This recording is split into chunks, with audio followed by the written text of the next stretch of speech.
Okay, Shalom Akim.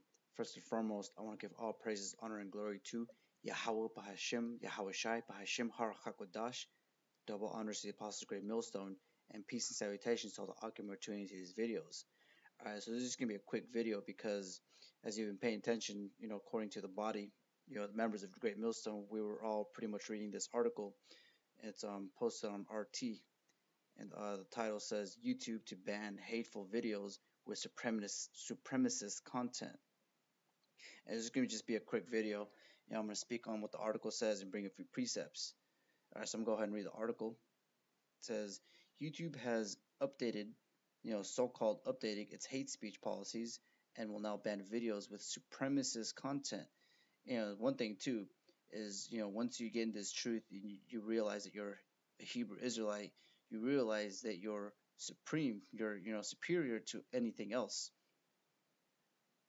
As if you guys have been watching that movie Brightburn, that's what that little boy. That's what he said to the therapist. He just felt superior towards everybody else. So continue on. It says, as well as clips promoting certain conspiracy theories. One thing too, because the so-called white man, he's in charge of the world. So anything that anybody else says to him, he doesn't regard it. Like how we say that the so-called blacks, Latinos, and Native Americans and the confusion of faith scattered throughout the world are the real Hebrew Israelites. He's going to label that as a conspiracy theory, because Esau, he knows how a dinosaur sounds, but we don't have the credentials to back up what we're claiming. But we're claiming that through the Spirit, and because it's true. You don't need evidence to prove that, anyways. So continue on the article. It says the company, a subsidiary of Google, announced the clamping down on hateful content in the blog post on Wednesday. The company had already restricted commenting and sharing features on similar videos in 2017, but the new ban goes one step further. Today, we're taking another step out in our hate speech policy by specifically prohibiting videos alleging that a group is superior in order to justify discrimination, segregation, or exclusion. Read the blog post. And so the yuppie, or I don't know if that's the word, the patsy boy, pretty much that they got for this whole thing is this guy named Steven Crowder. I believe this guy's an Edomite, and he pretty much talks about white nationalism on his little YouTube channel. I don't know much about it. Other brothers are probably more privy to who this guy is, but pretty much he's, so-called alt-right. But the thing is, though, is Esau has already been taking down our videos. He's been sneak taking them down, but then he'll come out and point out this information to make it look like now he's just starting to do it to take down these so-called white supremacist videos down. But he's been taking down Great Millstone videos, since Great Millstone got on YouTube. All right, so continue on. It says YouTube's insistence that it will ban all forms of supremacist videos in all forms, not just Edomite supremacists, Hebrew Israelite supremacists can be banned. So the video stands in contrast to a similar policy changing at Facebook, which decides to exclusively ban white nationalism and white supremacist content, seemingly ignoring similar content from, for example, black separatists. When they're saying black separatists, like they're grouping up a whole bunch of people, but pretty much they're also grouping up, the so-called black Hebrew Israelites. And they're saying that only white nationalists are getting targeted. Well, that's a damn lie, because like I said, members of Great Millstone have had their videos taken down countless times and for years, for pretty much a decade.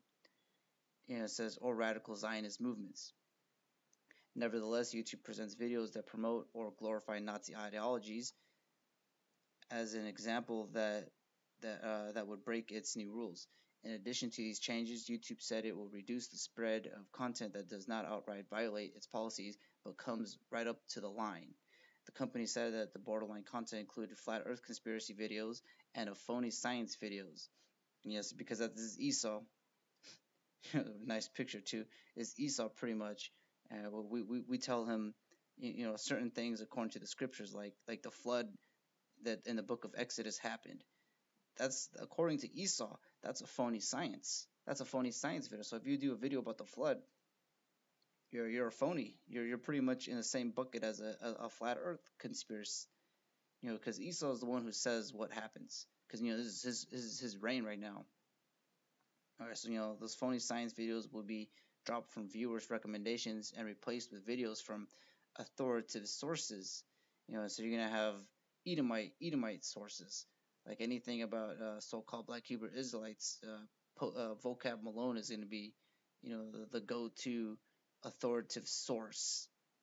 It says a move that will surely rankle free speech advocates and those who already accuse the site of bias. Finally, we will remove content denying that well-documented violent events like the Holocaust, the Jake knows, like the Holocaust or in the shooting at Sandy Hook Elementary took place. The post continued. YouTube was one of the several tech giants that booted Infowars Alex Jones from the sites last August, much to the dismay of conservatives and free speech activists. And Alex Jonesberg, he's juiced in. There's no way a figure like him is doing what he's doing without having a seat in the elite circle. See, I don't know exactly what seat he has, but pretty much, the only way you can go to the Grove over there, the Bohemian Grove, is you have to be a member. There's no other way to it.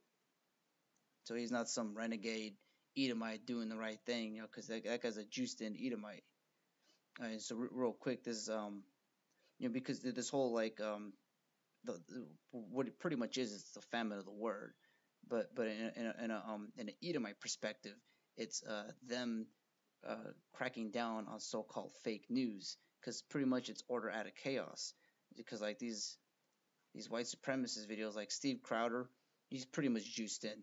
Like he's getting paid regardless. He's just put in a play, an act, and then people believe it, and then he gets banned on YouTube, so that the elites have it more easily be like it's more easy for them to ban so-called white nationalists and so-called black nationalist videos. So pretty much they're basically, because they're already doing it, they're already taking our videos down, but with them making it so that they got so-called white people getting their videos taken down, then when they take out so-called black people's videos, they get taken down as well. The mundane, they won't question that, because they see it as this was the first guy who got targeted pretty much, but we've been targeted ever since we got on YouTube. Because it's order out of chaos. It's their whole little, it's their way of fighting back, but in reality, they're just fulfilling prophecy of the famine of the word. All right, so real quick, I'm just gonna read this article because you get the gist of it. It says, "Fake news, a bigger threat than terrorism," poll finds, but what exactly is it? So a new poll has found that more Americans feel threatened by the creation and spread of fake news and misinformation than terrorism, violent crimes, or illegal immigration. As for who creates the fake news, that's up for debate.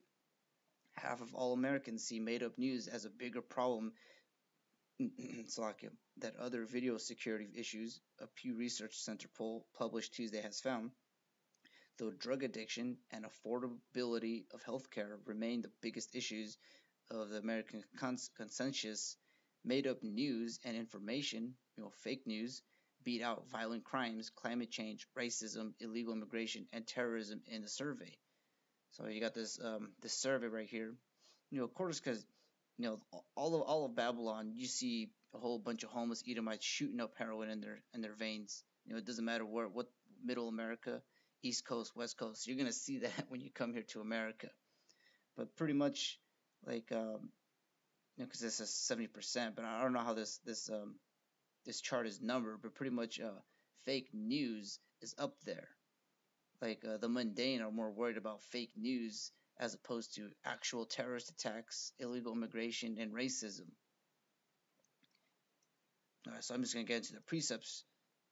All right, so because this whole thing is just prophecy being played out, a famine of the word, because it's already been happening. It's gonna happen more and more. It's gradually happening.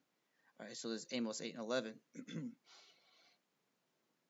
All right, so it's Amos 8:11. Behold, the days come, saith the Lord Yahweh power, that I will send a famine in the land, not a famine of bread, nor a thirst for water, but of hearing the word of the Lord Yahweh Bahashem Yahweh Shai. And they shall wander from sea to sea, and from the north even to the east. They shall run to and fro to seek the word of the Lord Yahweh Bahashem Yahweh Shai, and shall not find it. In that day shall the fair virgins and young men faint for thirst. Yeah, because right now is the grace period. You're supposed to be, getting right, studying, because during Jacob's trouble, you're not gonna be rely on a camp or a YouTube video to bring you back in the spirit, so to speak. You're gonna need you like right now is the time for you to gather the oil for the wedding. All right, so I'm gonna read the parable in Matthew 25, starting at the top. Then shall the kingdom of heaven be likened unto 10 virgins, which took their lamps, and went forth to meet the bridegroom. And 5 of them were wise, and 5 of them were foolish. They that were foolish took their lamps, and took no oil with them. But the wise took oil in their vessels with their lamps, while the bridegroom tarried. They all slumbered and slept.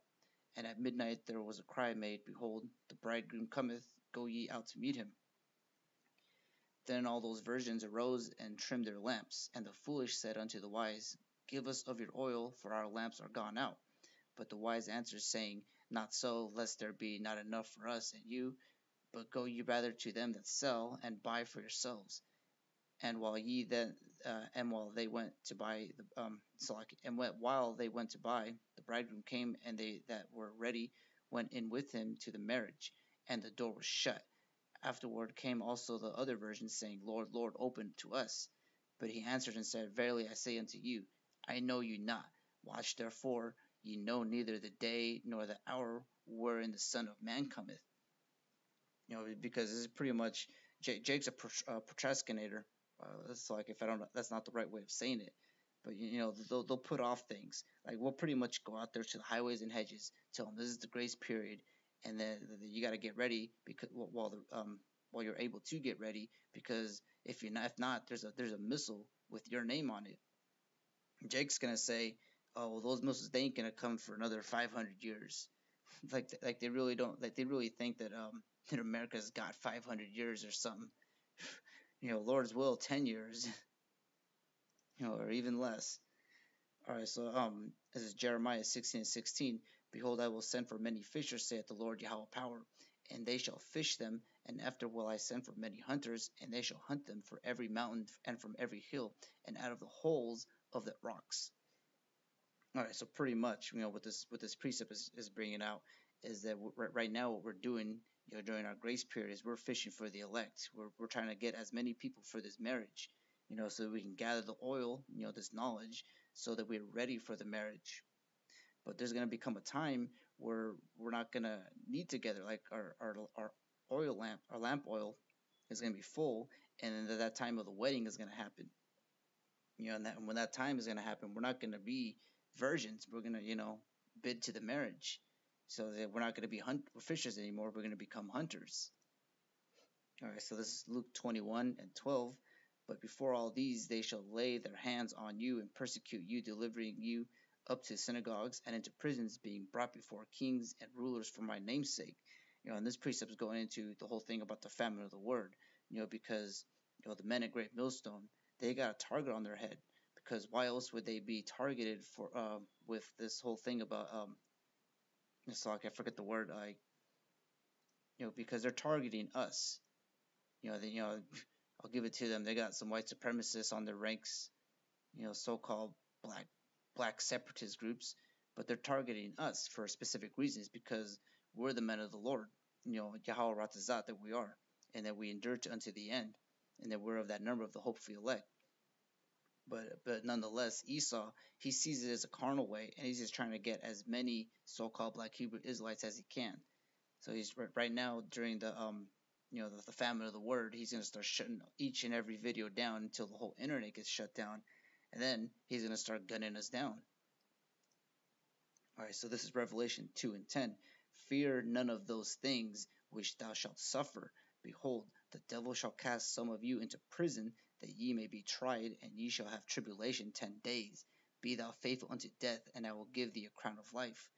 Yeah, because the whole thing about, right now is the grace period, is we're going to be able to learn how to lean on Yahweh B'Hashem Yahweh Shai. Once we have that understanding of leaning on him, like during Jacob's trouble, we're going to 100% lean on him. Like right now, you got to wake up and go to work. You're still leaning on Yahweh B'Hashem Yahweh Shai, but you got to deal with all this other nonsensical stuff, these distractions. But during Jacob's trouble, there's not going to be distractions except for, the things that are like, Jacob's trouble, like martial law. All right, so this is the last precept is Isaiah 33:6. And wisdom and knowledge shall be the stability of thy times and strength of salvation.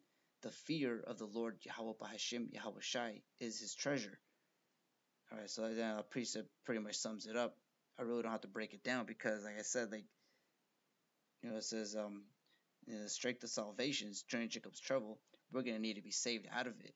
The strength of salvation is the fear of the Heavenly Father, Yahweh Bahashim Yahweh Shai. And the only way you would be afraid of him is if you're actually ministering under him. So at the end of this video, I'll give all praises, honor, and glory to Yahweh Bahashim Yahweh Shai Bahashim Harokakwadash. And just pay attention because these videos are going to get taken down. And if Jake was paying attention,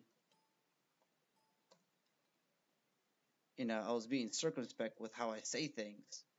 I'm not over here cursing out the NW or the Amalekites. I'm being circumspect because Esau knows what's going on. So we got to supplant them to the best of our ability so that we can because it's not completely like the famine of the word. The internet's not shut down.